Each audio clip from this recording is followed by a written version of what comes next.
Hello, ladies and gentlemen, and welcome to another edition of Ultra Confusion Thursday Night Hangout. Thursday Night Hangout! I, of course, am your host, Charlie, and I'm joined once again by the prolific hummer himself, Zealeus. It's good to see you on this Thursday where neither of us are dying in a bed or being struck by electrical storms. Thank goodness. Yes, I do apologize. We did not have a show last week, and it was absolutely 100% my fault. I basically tried to burn the candle at both ends. I Monday and Tuesday of last week, I worked from 8 a.m. to 9:30 p.m. That was Monday, and then Tuesday was 8 a.m. to 10:45 p.m.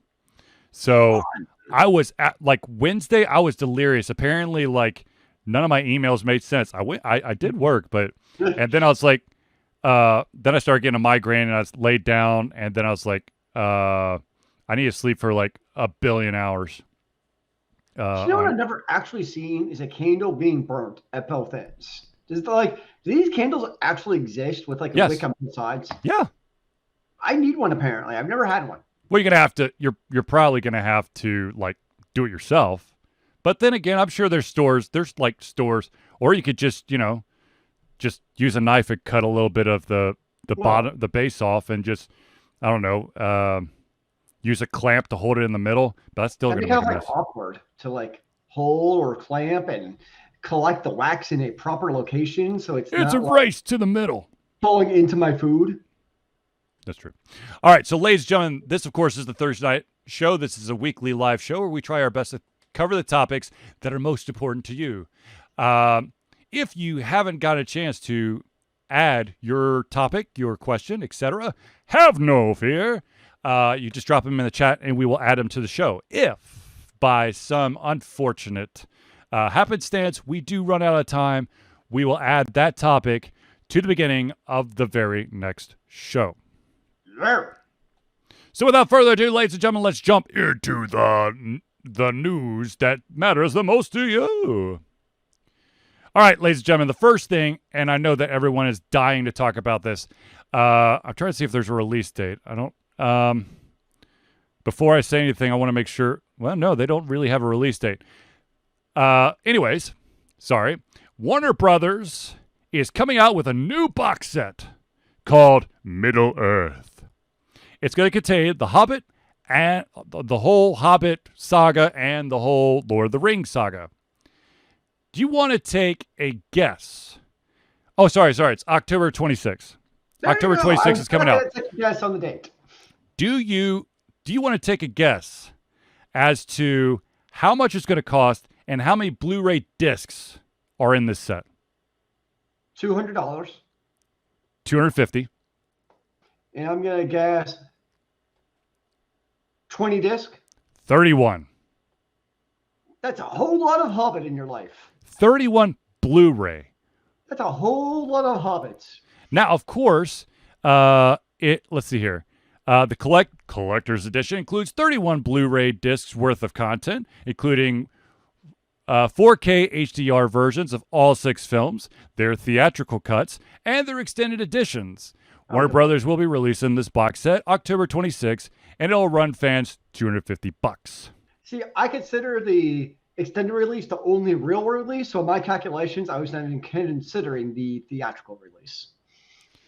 Yeah, but isn't that a little weird? I don't know. That makes me scratch my head. Is there literally a Blu-ray disc that just has a theatrical release, and then there's another Blu-ray disc that has the extended? Why not have what most movies do? They have the option to watch, literally you go, you hit play. It goes, would you like the theatrical release or the director's cut? My guess is it depends on the size of the disc of whether or not it can fit all that onto one disc. Is probably what it is. This is true. How long is the extended cuts of each of the Lord of the Rings? I can tell you in a second because the regular the actual theatrical release was close to what, 2.5 hours? I want to say so Lord of the Rings is literally the only digital media I own. Whoa. That's big, ladies and gentlemen. And I don't actually know how to find it because once I've bought it, I'm like, I'm good. Did you buy it through Prime or Yeah. Amazon or did you do it through like WB? No, I did through Amazon. Then it's not too hard if you know where to look. Here we go. So let's see here. Actually, no, I did it not through there. I did it. There's another service. I can't remember what it's called that does it for like all of them. So let's see here. Where's the first one? Are we okay? Are we talking extended cut or director or theatrical? I have to find them all. Where are you? There we go. So the extended version of Fellowship of the Ring is 3 hours and 48 minutes. The Two Towers is 3 hours and 55 minutes. And the Return of the King with the 8 endings is 4 hours and 23 minutes. That's just a wee bit of time. An hour of it's the ending. And then if you want to get into The Hobbit, then you have, I think Unexpected Journey is the first one at 3 hours and 2 minutes. The Battle of the Five Armies is a paltry 2 hours and 43 minutes. And then the Desolation of Smaug, good Lord, is 4 hours and 23 minutes. You flipped one. Is it the last two? I didn't know what it was. Yeah, it's the Unexpected Journey, the Desolation of Smaug, and then the Battle of the Five Armies.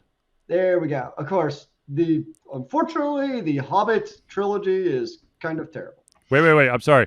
There's a little bit more information about this box set. There's also a puzzle box, and this is in quotation marks, which I don't know if that's a good thing or a bad thing. A puzzle box collectible, as well as a booklet featuring various art, notes, and photos from production. The box will also offer new art cards, travel posters, and more. I'll be honest, and this leads into the question that I want to bring up. Personally, I think I have finally gotten past the desire of needing those collector edition with all the extra tchotchkes because I got too much shit. I don't need the art cards and the poster, which might be nice, or it might just be an itty bitty little square of laminated paper. I don't know. But for you, Zealeus, are you if I guess sure, if there's like a collector's edition of specific something that I have to have, sure, but I'm not going to like actively try to find the collector's edition for movies or video games. Honestly, this is 10 years too late. I mean, as far as what was the last Hobbit released? That's actually a good question. Actually, I could have read the year when I was looking at these. That would have been smart. Way to go, Zealeus. 2014. So it's been 7 years. That is too long. Remember, The Hobbit doesn't exist. But as far as, because it's a nostalgia kick. That's all it is. And I think the issue you're running into is twofold. Mm-hmm. One is most people like myself who are really into Lord of the Rings trilogies. Right. And I already bought the OG version, the extended DVD cut. OG. So I have those somewhere. And then finally I broke down and bought the online extended version. Most people in my sphere of nerdism, probably pretty similar train of purchasing, I would imagine. But now that you've had this new, how much, $250 edition? Yep. Like, I feel like most people are like, look, I've already bought the disc. I've already did the version. I really don't need a third or fourth or fifth edition of really the same thing. To be honest, I just feel like that. And I think the other part too is in COVID further kicked us in the butt. We're a digital content world now. Yes. So as far as the extra Chotskis, you look at like kids, they're not going to give a crap about it. They don't understand it. Yeah, that's a good point. They don't get it either. So I get it. WB is trying to make some money. It's cool. I mean, it's interesting, but at the same time, I wouldn't think it's going to actually sell well, is my prognosis. To be honest with you, I feel like this is one of the, if I were to have $250 available, and for some reason I had to get this box set, I think this would be a case of that damn thing would never come out of the wrapper. Like, I'd be like, I have it. And to be honest with you, I think that what this box set needs, and I'll have to look it up afterwards, but it needs the like the 80s animated version of The Hobbit. Oh, that would have been cool, actually. I like that idea. That's an interesting original idea. And, Kind of give a little extra because people don't expect that. You know what I mean? Like, but if you add in like, and I think the other key thing too is a lot of these extras have been scattered in the other DVDs or Blu-rays already. A number of them are also available online. mhm. And I think part of it too is a lot of these extras, if like you kind of pay attention to like interviews with the actors, these stories have probably already been told throughout the years through various webcasts and interviews and stuff. Right. Because it is so popular. So I think a lot of these things might not be, when it first came out, everybody's like, oh yeah, this is so cool and unique. But now it's probably already been done almost. Of course, I mean, you also don't have a version with the 4K ultra high def, so there is that part which is pretty cool. And I could see something, for instance, like the Battle at Helm's Deep would be freaking cool to see with the true 4K UHD. Or If you own that type, that's the other thing. When do you think that 4K is going to be the standard? Because it's still like a luxury for me, in my opinion. I think honestly, it's if you can get a 4K TV for 65-inch for $450. Too rich Um, for my blood, unless of course I finally pull all my money out of cryptocurrency. ooh, um, I mean, anybody buying a TV in the last 2 years, it's going to be 4K TV. So that's really Unless you're stupid. well, sure. I don't know if they make like 45-inch TVs that aren't 4K anymore. Like, I mean, I'm sure you could find one if you really try. Oh yeah. But for the price, like it makes zero logical sense. We'll put it that way. Mm-hmm. If you're buying a new TV, it doesn't make any sense not to get something 4K. So I would say anybody probably within the last couple of years, it's 4K. So you're right. I mean, it's still not at full market saturation, but 4K is definitely becoming much more the norm than it was even 5 years ago. Mm-hmm. I think a big part is the price drop. I mean, you can get a decent Vizio, their 4K 65-inch TV with the built-in Roku for what, like $600-700, Probably. which is just nuts. And if you wait for a Black Friday or something like that, it'll be even cheaper. Mm-hmm. I actually just saw today where Amazon has their own branded 4K TV. It's probably just a Vizio, really, just with the Fire Stick instead of Roku. whatever the Vizio has. And so, like, they're all doing it for that same kind of price point from like a base entry model. So it's kind of, so I think to your point, it's a good point. I think the other one reason I could see getting it honestly is, I mean, when watching, the 4K Ultimate Digital Edition, there's obviously going to be digital artifacts, especially in something like the Battle of Helm's Deep, where it's all those darks. Yep. It really does become much more visible into digital streaming when you're trying to watch those intense battle scenes. So something like that, I don't know if it's worth $250, but it is pretty cool. I guess the other question obviously would be is how many people also own not just the 4K TV, but a Blu-ray player. Because I think the reality used to be, let's just say 5 years ago, if you were getting a 4K TV 5 years ago, you probably had a Blu-ray player to go with it because you're kind of a techophile, right? But nowadays, there's so much commonplace where people are buying 4K TVs without even caring about the Blu-ray player nowadays. So I guess that's the other question is how many people actually have a Blu-ray player? And I don't even know, can all Blu-ray players output 4K UHD, or is that like a better version of the OG Blu-ray? I don't even know. Ooh, that's actually a very good question. How much of a kick to the nuts would that be? You got yourself you spend all that money on a 4K TV, and you buy this $250 super duper box set, only to find out that your Blu-ray doesn't do 4K.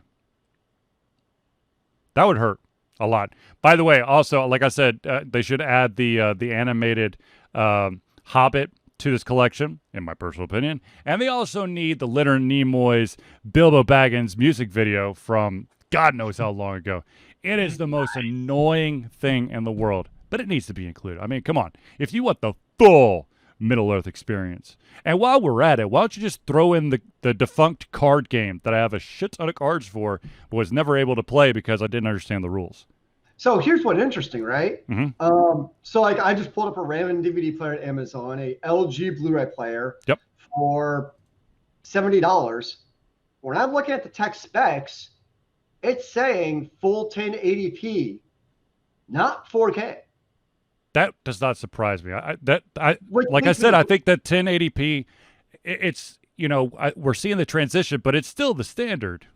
So yeah, like I defined. So now I'm on a $131 Blu-ray player Mhm. that does the 4K playing. So I guess to answer my question is no, a Blu-ray player is not by default 4K. You have to get you don't just have a Blu-ray player. You have to have a good enough Blu-ray player to play it in all its glory. Otherwise, you might as well just have the streaming version. Yep. Because I mean, really, 4K streaming is almost like 1080p Blu-ray quality in a way. Sam says he has a 4K TV with no Blu-ray. The only 4K video he's ever seen was on YouTube Nature Video, which I'm sure was just like gorgeous. The wife talked him into buying it for some reason. It's effectively useless. Aww. And I understand. I mean, like, look, I have in my basement office, I have a 50-inch plasma TV that unfortunately will only go up to 720. Yeah. I loved my plasma TV, man. But those true blacks, man, those true blacks. No, like outside the resolution, I mean, obviously 720 is a little bit, but the colors, just I much prefer the plasma colors to the LCD that most of us have. Like, yeah, the true blacks and just that vivid color of the plasma, man. Oh, that's where it was at. Now the downside was that that dude is fucking heavy, man. Yeah, they haven't correct. They don't make plasmas. 5 or so years.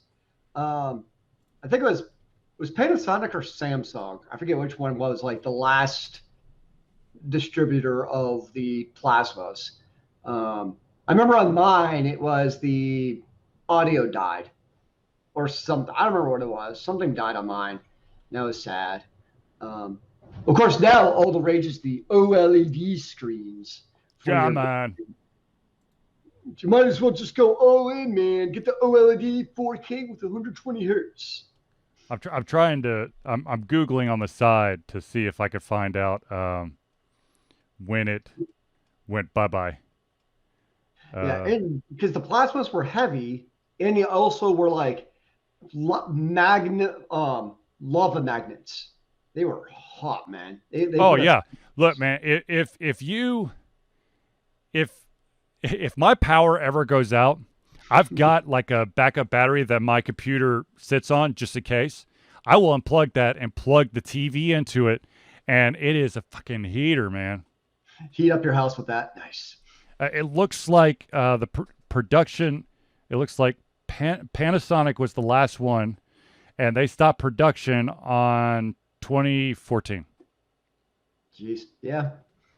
Because I would have bought mine probably around 2007 or 8 would be my guess. Is where I got mine. It was like the first like TV I owned. I think my wife and I bought our plasma right before we got married. We were engaged, but we weren't quite married, and we had a hell of a time at Costco. That was my one Black Friday purchase. Nice. All right. So, ladies and gentlemen, we have another story. we're going to try to cover multiple stories. So the next story is something that excites me but also depresses me because I don't think I'll ever own a PlayStation 5. But Zealeus, you have a PlayStation 5, yes? Yeah. All right, so Zealeus, for you, this might be phenomenally amazing news. Oh, do tell. It is official. There is a remake of one of the most amazing games ever to grace video games. The game was originally released in 2003, and that, my friends, is the one, the only KOTOR. Star Wars: Knights of the Old Republic remake is coming to the PlayStation 5. Well, shit. Okay. Zealeus is going to be spending some money. That's a day one purchase. You know, it's going to be actually interesting for me, right? Is, you know, KOTOR is one of those OG original BioWare amazing both story and gameplay. Were both great. There's always that wonderment of, is it rose tinted glasses? You know what I mean? Is it going to be like, I'm going to get it, no doubt.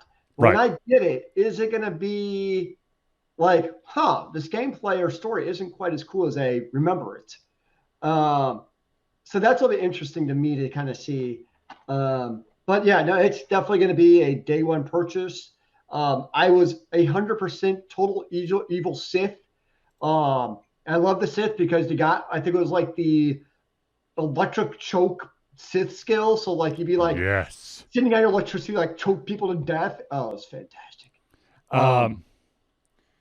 Of course, I already knew the big spoiler in the game, so that's part of it. To be honest, I think this is one of the, like, I believe anyone who's played KOTOR, which of course, once again, Knights of the Old Republic, Star Wars Knights of the Old Republic, I think if you were to compare nostalgia between this game and Final Fantasy VII, I think that this one would stand up better because one of the things that made the game amazing was the leveling up and kind of molding your character portion, mechanics, where Final Fantasy VII, it's, straight up leveling and you're really depending on the story, which, like I've said it in the past, and I'm not ashamed to say it, when Aerith's theme comes on, I get teary-eyed. Still to this day. But it is coming. So the other question I'm going to have is, are they going to do KOTOR 2 now? Because on the one hand, you have KOTOR 1, which is a 10-star original, versus KOTOR 2, which it's the definition of the first half to 75% of the game is solid. And then basically the publisher was like, oh, you have to finish the game. But we're not finished. Nope, you're pretty much finished. Release the game. And so basically the game wasn't finished because the publisher said, sorry, developer, you're out of time to finish it. I think that if they were to go into, if of course, I'm hoping, I'm praying that this is a huge success and hopefully will migrate to something other than PlayStation 5. But if that's a big enough success, I don't think that, it would be too much of a stretch to see KOTOR 2. But I would hope that it wouldn't just be like, a remaster. I would hope that they would, iron out some of those kinks. Well, I think that's the difference is, KOTOR 1's a complete game. So it's really a remaster, which I hope it's a remaster, not a remake. Right. Because there's really nothing to fix. In this article, it keeps saying remake, which kind of worries me ever so slightly. It's a little bit tricky, though, because, it's also the interchanging of the words and probably meaning the same thing, too. Maybe I'm being overly optimistic here. Versus KOTOR 2, which I think it needs more than just a shiny gleam if they're going to redo it. It needs to be fixed, which would be a moneymaker. Just no doubt. It's a great RPG. The base story is already there. So, yeah. But the other game I really, really, really want them to remake, which I think would actually be a more dramatic remake for the PS5, than KOTOR would Hmm. honestly be, yeah, I've said it before many times, would be Jade Empire. And I think Yep. it's because of the way the combat plays. Yep. Um, Except I feel like the graphics and the immersion for Jade Empire from a gameplay perspective would benefit more from a new generation console engine than KOTOR with just the style of gameplay. I feel like Jade Empire would actually have more of a drastic improvement on the original gameplay. So I hope they remake that. That's my dream. Okay, so I'm looking at the actual Star Wars website right now, and they're stating it is a remake. Things are going to be tweaked. Hmm. Hopefully, it's just like maybe ironing out some of like the stories and maybe some of the quests that were kind of lackluster, Yeah. and they don't touch too much of the core because that okay. So here's a question for Zealeus and the audience, and I of course will answer as well. What if a game does get remade? Um, how like I if it's an amazing game, if it's something that we have nostalgia for, how much is it going to pain you if this remake truly changes some of the stuff that you loved? So for me, there's probably three big things. One is there's the twist in the game, um, which I'm not going to say what it is for obvious reasons, but there's, like most video games, there's a twist, right? Right. So you hope that stays. Two is it's not like I remember the storylines, right? Like obviously I remember the main storyline of the twist, but I don't remember like I had this quest where I had to go help the guy at the Emporium. Like I don't remember that. Right. But a big trend, and developers have talked about it. So one of the big hallmarks of the original BioWare games, like the KOTORs and the Jade Empires and Mass Effects, is the good versus evil dynamic. Right. And KOTOR is very overt about it. I mean, you do some downright dastardly stuff If if you you go, want to. yeah, if you want to, if you go the Sith route. And developers have talked about over the years how, like, we feel like gamers much prefer like great nuance, or it's not straightforward as far as being evil versus good, but you're just more the almost like a you almost have like neutrals, not like evils and goods when you're thinking of like the holy trinity of D&D alignments. And so I hope that from a story perspective that that KOTOR remake does not do away with that. Hmm. Because think about it, that's also such a big deal that's ingrained, even outside how interesting it is from a gameplay perspective. That is part of the ethos of Star Wars. Right. It Sith versus Jedi, hate versus love, I guess. But all those different dynamics, that is such an important ingrained part of Star Wars. I kind of take away that, there is right and wrong. There is, well, I guess if you're Sith, it's not wrong. But there are two polar opposite ways of taking action and approaching a problem.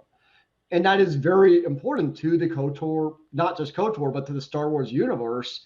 And I think negate that at all would be a disservice to what Star Wars is in the first place. Not just from a good gameplay storyline, but just how well does it work into the Star Wars universe. So I really hope they don't take away from that. Um, and I had a third thing, but I think I already forgot it. Eh, um, Random question: is KOTOR canon? I don't I know. don't know. Because I know they like That's a great Lucas question. Lucas went through like this weird purge where he like negated a lot of the storylines from uh, authors that wrote books Well, that were in the Star Wars. It was when Disney bought it. When Disney, so you had the whole like EU, the extended universe of basically all the books you could get at the bookstore. And when Disney purchased LucasArts, that was a big thing. Is they basically said these most of the extended universe books are basically not canon. But that's a good question. I don't know how the video games parlay into the what's canon versus not. Um,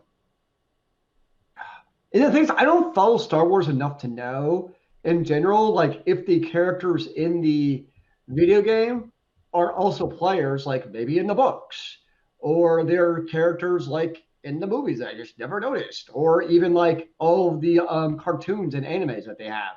So I don't know about the canon-ish of KOTOR. Okay, so I just looked it up on the other computer, and okay, this is like strange as hell. Um, the if you were to take the path of light in KOTOR, it's canon. If you do not, it's not canon. Okay, that's actually kind of funny. Yeah. So How do you I guess do that? I mean, well, I no, it makes sense. So I guess if the canon story of your main character is the path, they're obviously Jedi. Um, and well, okay, no, it actually does make sense. Yeah, I so if you actually play to the end versus so the ending of the game does change. It's actually a pretty catastrophic change versus being Jedi versus Sith. mhm. So it kind of makes sense that only one of those would be canon because totally different. It'd almost be like the equivalent of like in Mass Effect of what is canon. Let's just say there was canon. I mean, there's not, but let's just say there is canon for what really happened in Mass Effect according to Disney because they bought the movie rights. Right. Let's just say whether or not you let the Geth live. Like all Ooh. of a sudden, that becomes canon of one choice versus the other. The choices you actually make in KOTOR are that important as far as that dynamic. So Or like the oh god, what was the name of the spider race? If you let them uh, live or not? the Arachne, Yeah, Arachne, Arachni, something like that. yeah. So Anyways, like, but that's the choices you do make in the end with KOTOR. So I do get where that part is canon. I can get behind that. it's just interesting, you know. I That is funny. Yeah, it Uh, is. but Zealeus made mention of something real quick. He's talking about, in Dungeons and Dragons, you got all these different alignments, and ironically, it reminded me that I'm a sucker for Facebook. What are you tests, and I did take what is your alignment, and to my not so much surprise because this is the alignment I always played when I was playing Dungeons and Dragons or anything along those lines. It was true neutral, and when now, I popped out the other side of this questionnaire, I'm true neutral. Ta-da! true neutral, the class of archers everywhere. It's I don't give a shit. Sometimes I do bad things. Sometimes I do good things. It's just a roll of the dice. But okay. So, Or a flip of the card. huh? Or a flip of the card. Capers. Well, true. I mean, well, if you're thinking flip of the card, that's the fate system, where you utilize the sometimes you utilize 52 cards, sometimes you utilize 54, like most of Nurburger games that utilize the card system. They do Yeah. 54, so you can have your boon or your what was the other one? What was the Boon failure? or not botch. Was it botch? No, I think it was botch. I think it was boon or botch. Yeah. So, be very interesting to see. Like I said, I pray that when this comes out, that it's that PlayStation 5 only has a timed exclusive, and then it goes out to every other platform. Because I I would would, love to pick up this game again. I would be honestly really surprised if that's a permanent exclusive to PS5. Yeah. Because was it originally a PC? I mean, I Xbox. know I played it in PC, but wasn't it originally a PlayStation game? No, it's an Xbox game. Or was it originally Xbox? Is that what it was originally Yep. made for? Yep. Because I played in PC, so I would be surprised if that's a PS5 because that to me is so I get like obviously first party like Horizon Zero Dawn and those kind of games Right. or the Halos. Those to me make sense of being console exclusive because that's what really drives, in theory, the sales of your console. So as much as we might not like those, I get it. Hmm. But if I'm a publisher unless Sony is literally backing up a really big Brinks truck to Disney, that one doesn't make much sense to me. Agreed. Agreed.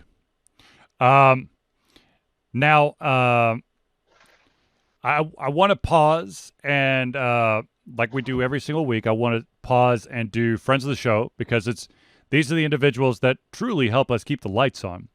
So without further ado, ladies and gentlemen, let me just do some shout outs for friends of the show. Let's start out with the amazing Indie Cluster. The Indie Cluster is an organization of independent game developers that want to gain exposure by being involved in the community. They collectively journey to popular conferences as a traveling booth to help gain attention for their games. They make they make partnerships in local communities to bring games to the mainstream mindset. They highlight local, unusual, and rare concepts to challenge the paradigm of the common. They also host events to teach kids and minority groups about game development to hopefully one day enter the industry themselves. If you'd like more information, go to indiecluster.com. That's INDIECLUSTER.com. Now, ladies and gentlemen, let us do the next shout out, and that, of course, is Noodle Boy Media. Founded in 2015 by Andrew Tran, Noodle Boy Media, previously Whack Kid 47 Media, is your choice for professional photo shoots and panel recordings at conventions. They pride themselves in providing a high level of professionalism, top-notch experiences, and quality services. If you want more information and to view their full list of service, check out facebook.com/noodleboymedia. Noodle Boy! Noodle Boy! Now, of course, I have to, this man has done amazing things for me. He is my chiropractor, so I got to give a shout out to Hero Chiropractic. Hero Chiropractic is a unique healthcare practice set up by Ryan Moore, the company's focus to elevate a patient's experience of freedom, creative expression, and joy. They believe that everyone can be a hero and has incredible heroic potential inside themselves, waiting to be unleashed. Hero Chiropractic focuses on mobile chiropractic care in the greater Atlanta area. They're committed to healing clients by creating a plan of action uniquely suited for each person. They make that plan of action as convenient and affordable as possible, and most importantly, suited to your individual needs. If you want more information and you're in the greater Atlanta area, check out herochiropractic.com. Okay, so as many of you know, once we do the shout outs for fans of the show, which of course, if you want to be a fan of the show, I could tell you in just a second how to become one. But what did Zealeus just post? So basically, according to the official Lucasfilm Games Twitter, which I'm assuming is accurate, their video says it's a remake coming to PlayStation 5 and PC. Oh, thank God. Which is kind of funny because the PlayStation 1, their blogs it definitely makes it sound like it's a PS5 exclusive. Yep. So it's kind of funny that Sony's like, it's a PS5 exclusive. And then Lucasfilms is like, which is even funnier because it was an Xbox exclusive for the OG version. Yep. All right. So, ladies and gentlemen, I do, like I do every single show, I want to stress the importance of the next thing that Alter Confusion has been proud to be a part of for the past 10 years, and that is Extra Life. Alter Confusion has been fundraising for Extra Life for 10 years straight. Extra Life is gamers doing what they do best, gaming. To help sick and injured children at their chosen Children's Miracle Network hospital. The money that we raise through Extra Life will go directly to our chosen hospital, which of course is Children's Healthcare of Atlanta, as unrestricted funds. This means the hospital decides where and how to spend the money to ensure the dollars we raise make the biggest impact in the lives of the kids they treat. So if you have the capacity to donate, please go to extra-life.org and search for Altered Confusion.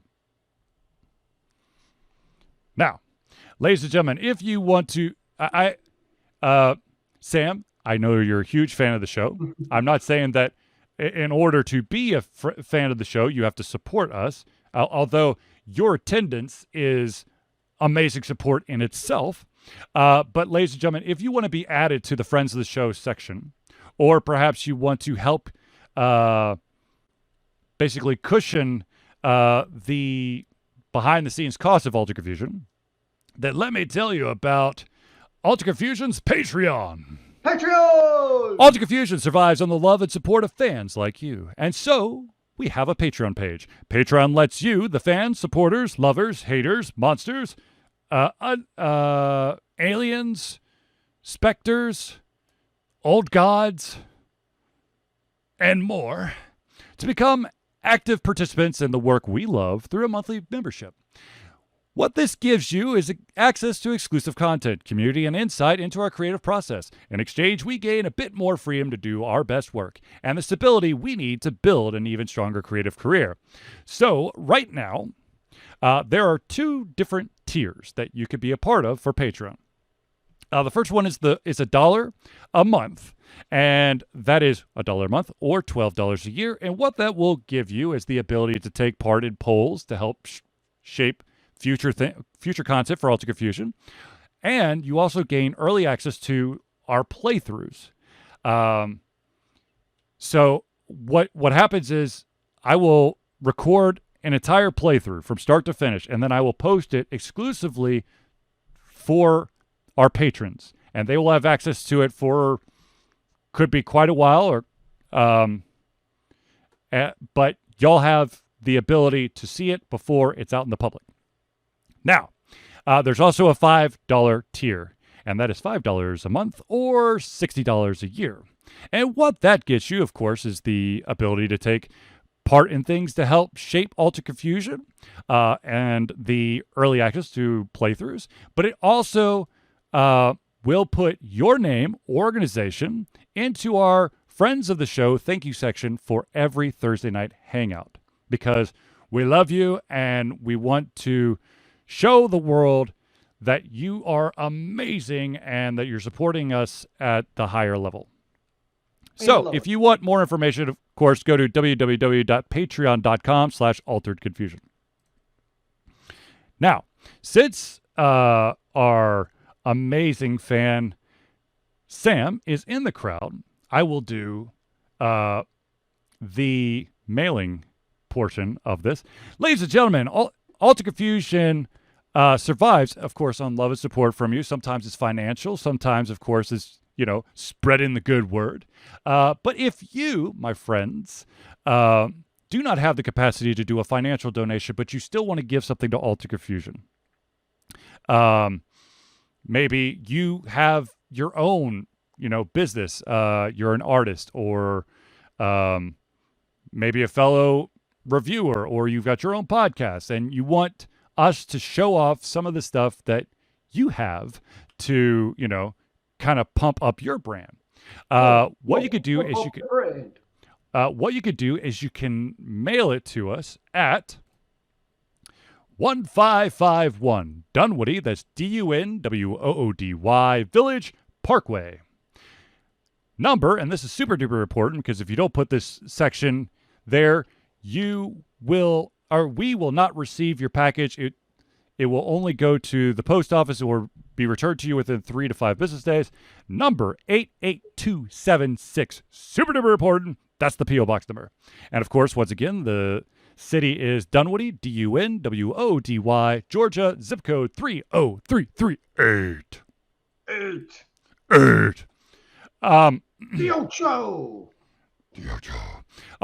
So before we go on, as many of you know, it was a big weekend for conventions.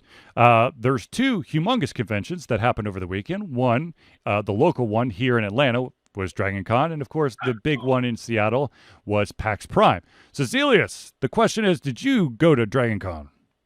Alas, I did not make it to Dragon Con this year. Saturday. The people I usually go with were unable to go. They had a valid reason. They actually had a very valid reason. And so I just wasn't quite feeling it to go on my own this year. So nope, I did not make it to the Dragon Con. I for sure will be buying tickets for next year in anticipation of more awesomeness.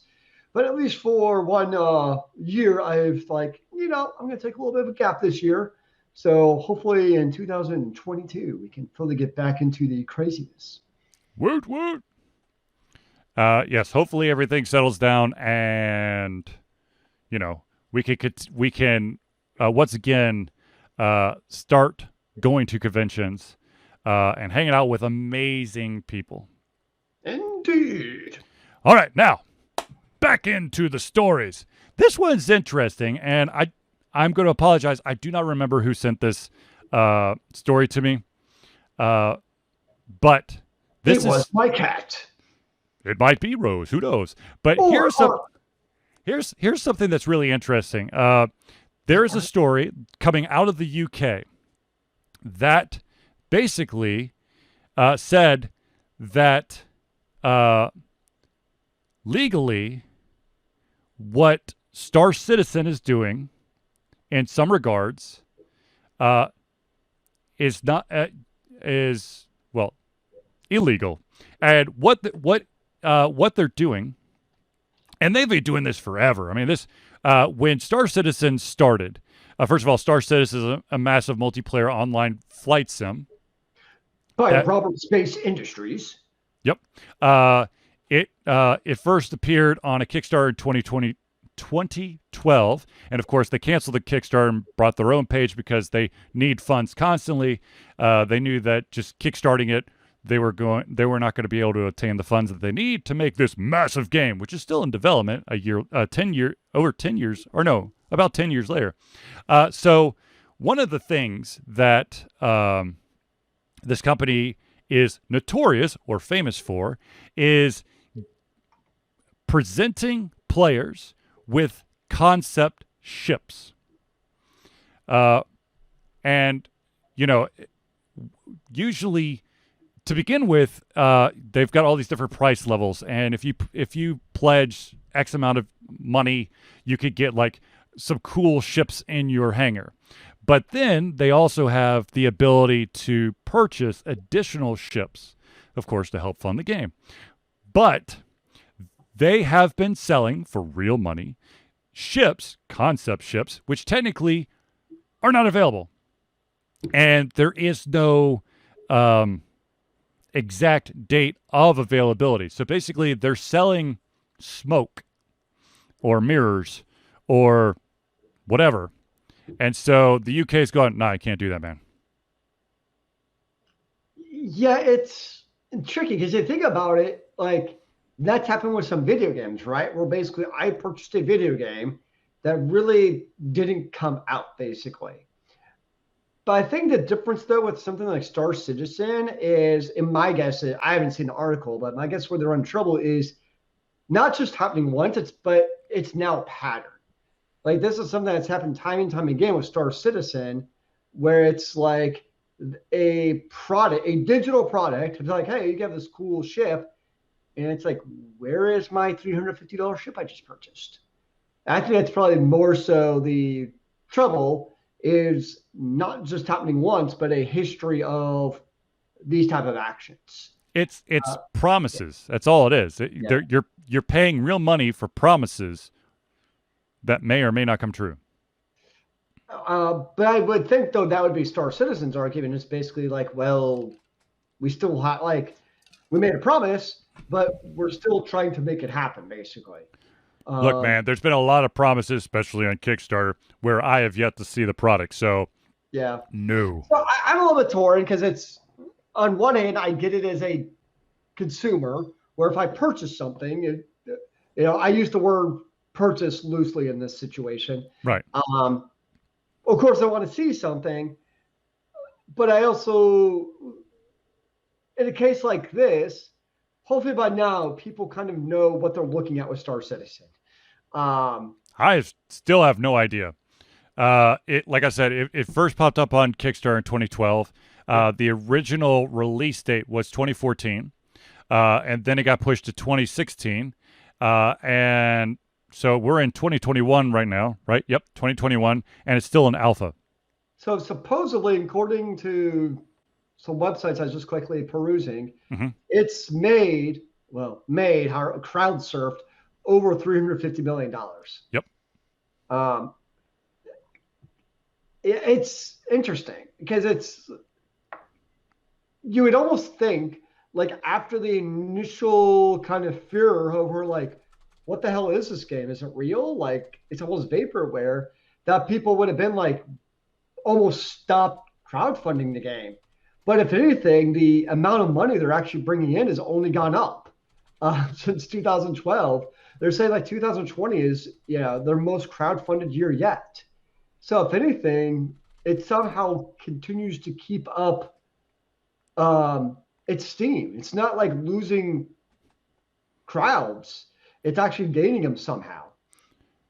Now, Yeah. I do want to stress that I just remembered the other curveball that these developers are notorious for when it comes to these ships, these concept ships. It's limited supply. We are only going to put 30 in the game when we finally put it in. So, fork over $250 to assure that when we actually get around to putting this in the game, you're one of the lucky few.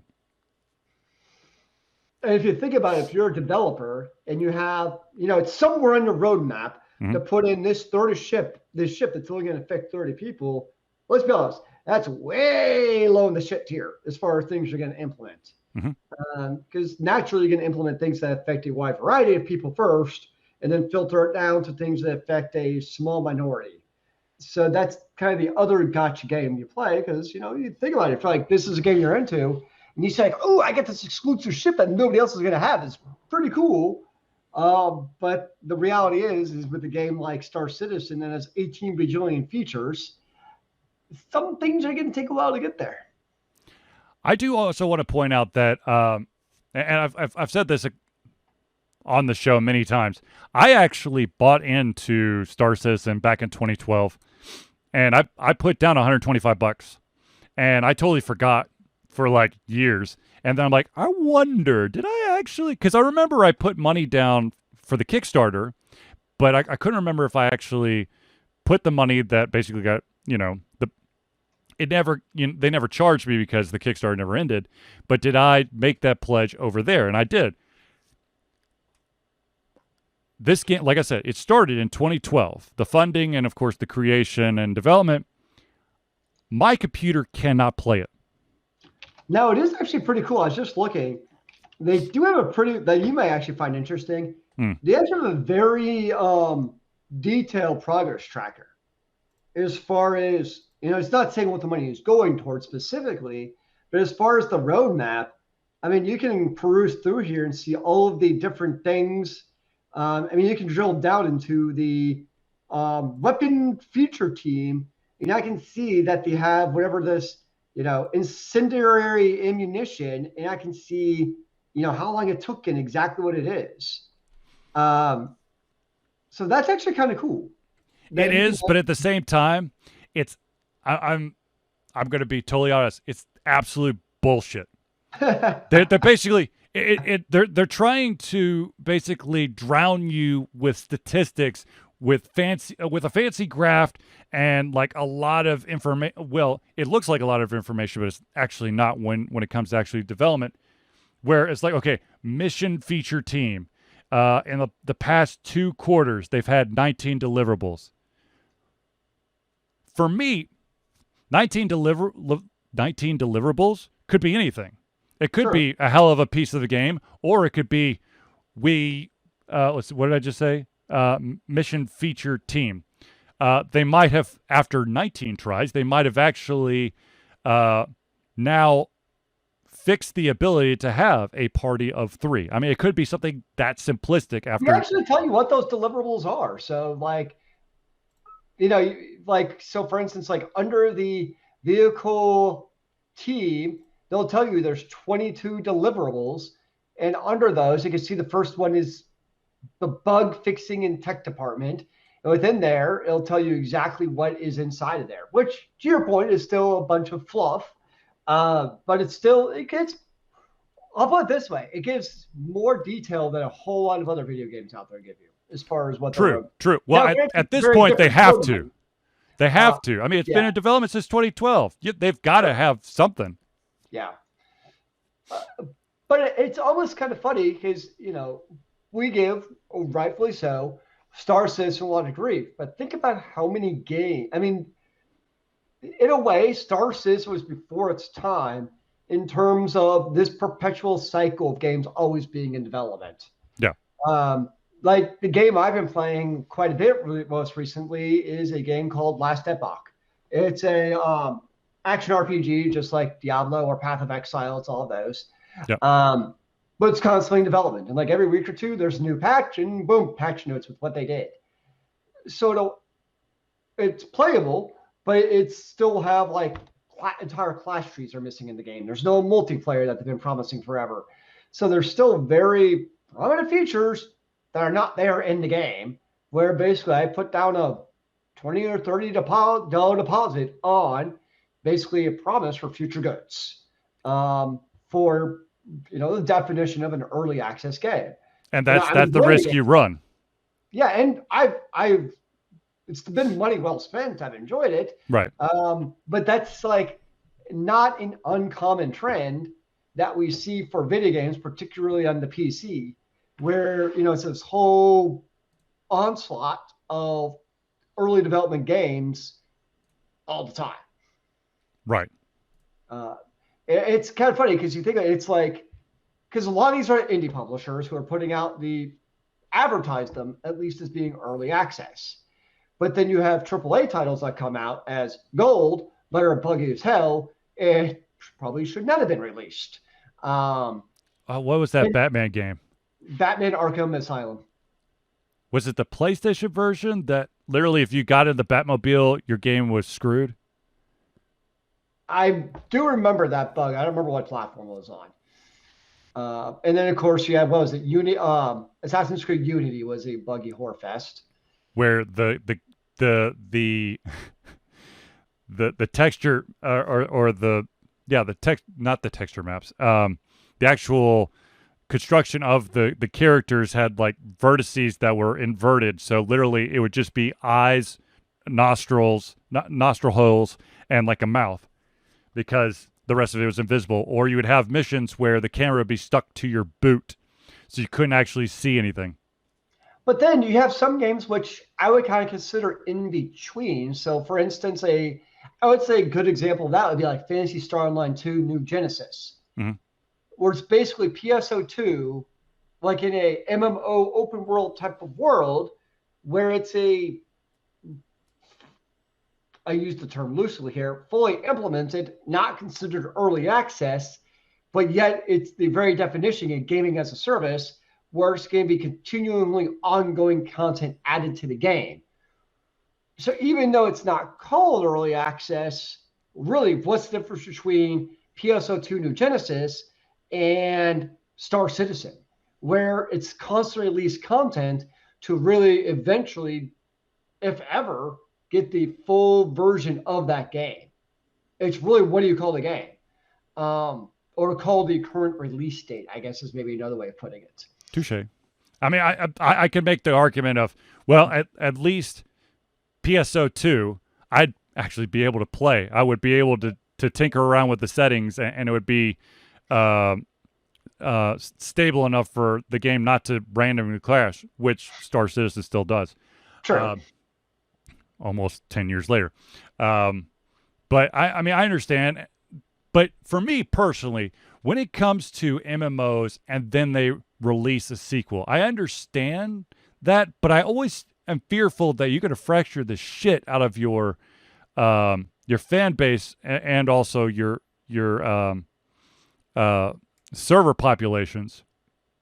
And if you really fuck up the sequel, what is the percentage loss of individuals? Like if it's really bad, people are going to stop playing the sequel.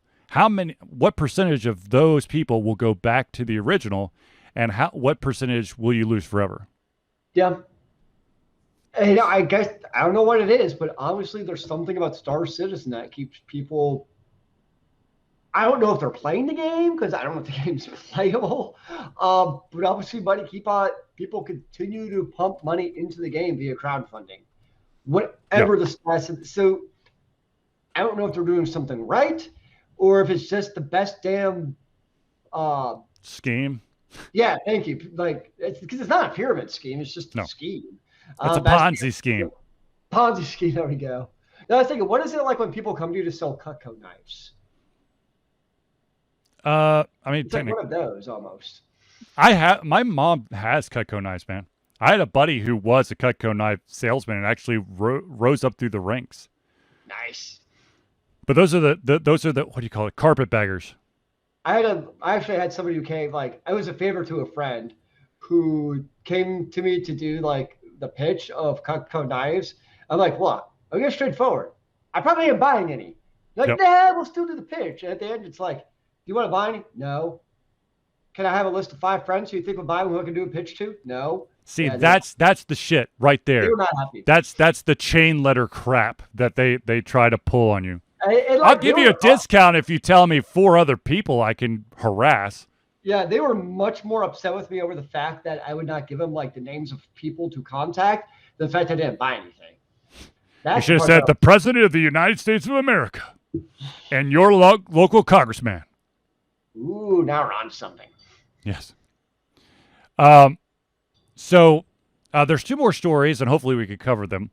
The first one, it's probably going to be quick, and that is that Alan Wake Remastered, there is absolute solid evidence that it is on like Donkey Kong, which I think is trademarked, so I probably get sued for that. But anyways, they released some screenshots that showcase a visual upgrade. It looks gorgeous. And apparently, for just a little bit of time, Amazon, the UK site, actually listed Alan Wake Remastered for what was the price? Because as soon as I saw the price, I'm like, oh, I'm in. And that is basically they're saying that it would be the equivalent between $25 and $40, which I'm like, I'm in. I loved Alan Wake. I did. I really did. And I would love to play it again.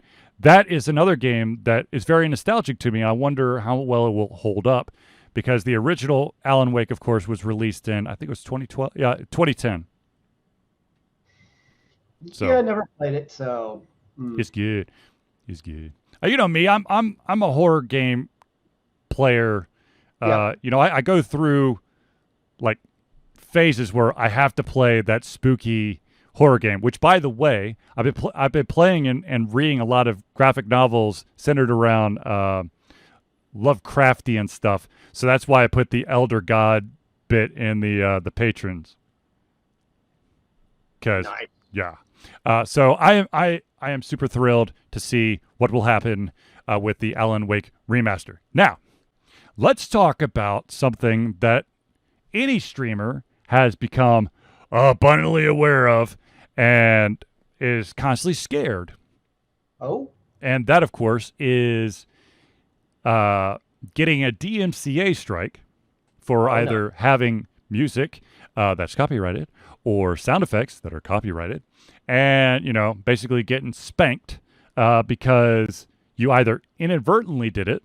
Hopefully you inadvertently did it. You're not trying to do it on purpose. Because if you did it on purpose, then, yeah, the strike is legit. But if, you know, you're playing a video game and then there's a radio off to the side that's playing something that ends up being copyrighted, that's just a kick in the nuts. That sucks, yes. Now, that being said, we know where Twitch/Amazon lie with their view, and that is cut that shit out, don't do it, or you'll get a DMCA ban. Yep. So Facebook has just come out. Facebook Gaming has 3 different levels for streamers. Mm-hmm. They have your average everyday streamer. You have a second tier, which is called the level up creators. And then you have the affiliates. And the affiliates are, of course, as soon as you get to affiliate status on anything, that's where you can actually make some money. But the news that just broke was that Facebook has expanded its access to licensed music for game streams. But there's a caveat. It only applies to level up creators or affiliates, not your everyday streamer, which kind of sucks. But at the same time, cool. That's something to aspire to. So basically, if you don't make money for Facebook to get in the shaft is what it comes down to. Exactly. If you're making money for Facebook, of course they're going to take a little off the top, and that little bit off the top is going to go for towards paying for the license of the songs and music and sounds. But of course there is another caveat, and that is you cannot try to run a radio station. It has to be you are gaming and you have your favorite, mixed song list in the background. Makes sense. So, I mean... So I just checked, and we're not eligible, by the way, on Facebook. Oh, I know. One of the things that is required is some astronomical number of hours viewed per month. It's like 60,000 hours. I'm like, 60,000? I don't even stream that much a month. Jeez. That's like you got to be on 24/7. You got to be streaming every single day for what does that actually break down to? Let's see. 60,000 divided by 30. That's 2,000 hours a month of streaming for me. Now, of course, it could be a really really popular video, and it could get the 60,000 hours for shorter, but still, it's 2,000 hours, which, of course, would be 24. What the hell? That can't be right. That's not possible. You can't do that. Now, do they mean, though, like the hours that your community has watched? So in theory, Yes. If you have like 100, yeah, so that makes sense. So in theory, if you have 100 viewers, you divide that number by 100 and you have what you really need to stream. So that's the idea. Right, but still, you have to have, yep. So if you were divided by 100, you're still looking at 20 hours of content that 100 people watched. In what period of time? A day. Oh, shit. So basically, to do only 10 hours a day, you would have to have an average viewer of 200 viewers per a stream, on average. Yep. That's actually quite a bit. Agreed. But anyways, yes, we're not eligible for that. Let's just put it out there. Yeah.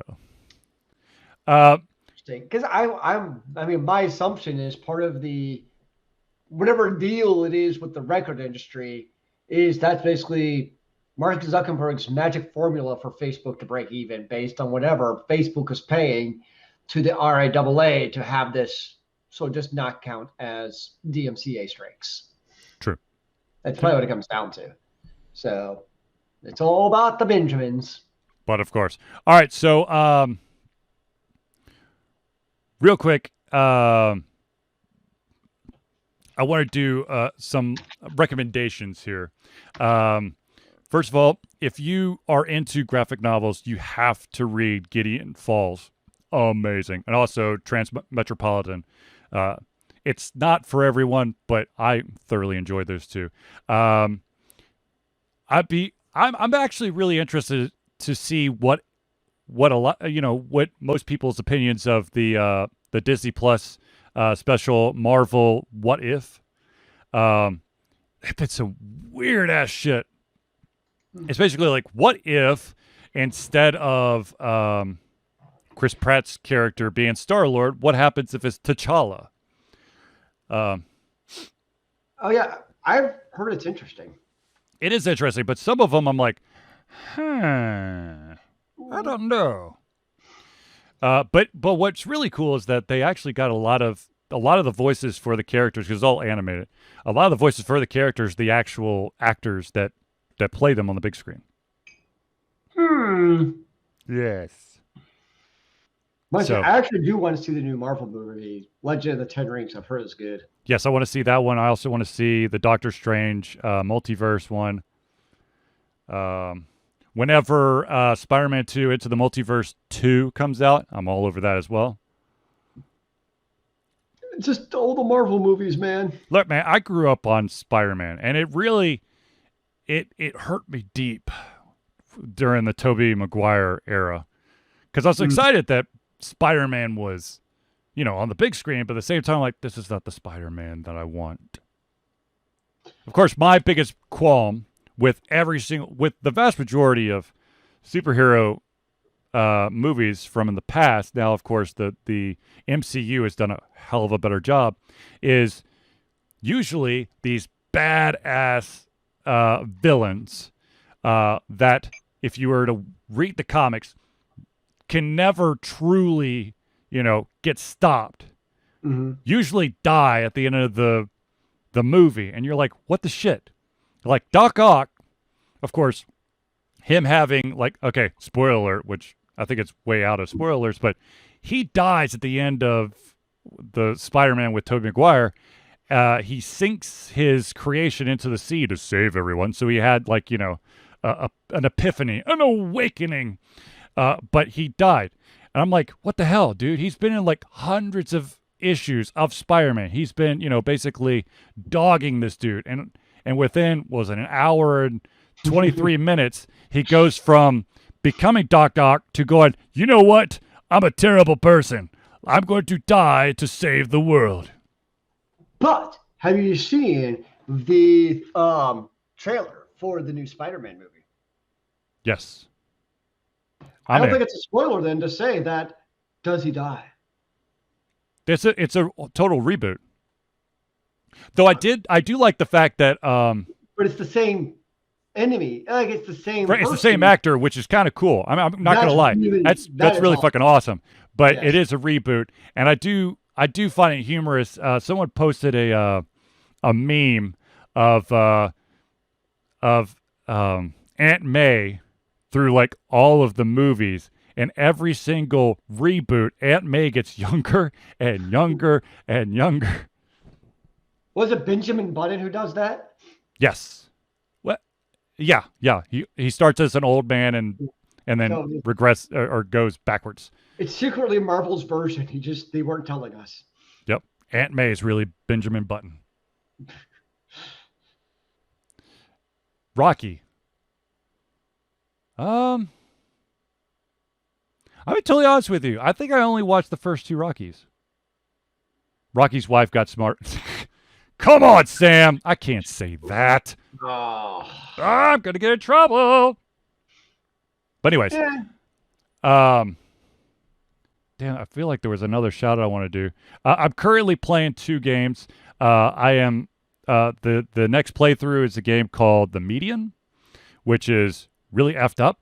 And then the game that I am streaming is Dead Secret Circle, which is a follow-up of, I think it's called, I can't remember what the first one was, but something happened in the second one that if you watch the stream, I had a very interesting reaction. I was like, nope, not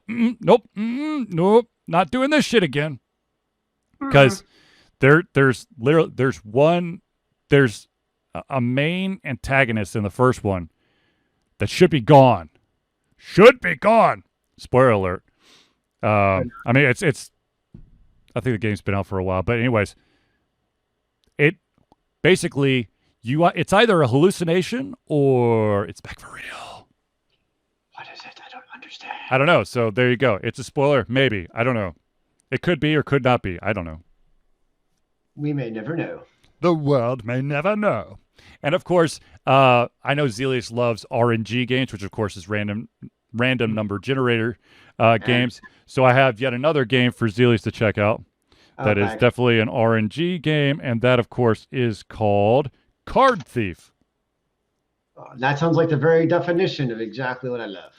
I think it's a 3x3 grid of playing cards, and these cards have like different characters and items on it, and you're a thief, and the more you move, especially if you move through like